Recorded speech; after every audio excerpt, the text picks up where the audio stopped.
महाराष्ट्रात आता देशी गायींची ओळख राज्यमाता गोमाता अशी असेल। भारतीय संस्कृती जपणाऱ्या देवाभाऊंच्या महायुती सरकारने हा मोलाचा निर्णय घेतला आहे। या संबंधीचा शासकीय अध्यादेश नुकताच जारी करण्यात आला आहे।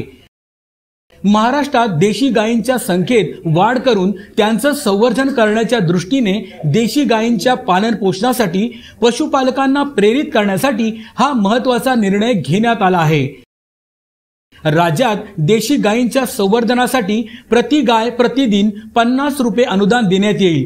गोशाळांना अत्यल्प उत्पन्न असल्याने त्यांच्या मदतीसाठी हा निर्णय घेण्यात आला आहे। त्या देशी गायीचं संवर्धन झालं पाहिजे म्हणून हा दर्जा देण्यात आलेला आहे। आणि एवढंच नाही तर ज्या ठिकाणी पांजरपोळ आहे, ज्या ठिकाणी व्यवस्था आहे, अशा ठिकाणी देशी गायीच्या चाऱ्याकरता मदत करण्याचा निर्णय देखील राज्य सरकारने घेतलेला आहे। या योजनेची अंमलबजावणी ऑनलाईन पद्धतीने केली जाणार आहे। यासाठी राज्यातील प्रत्येक जिल्ह्यात गोशाळा पडताळणी समिती असेल।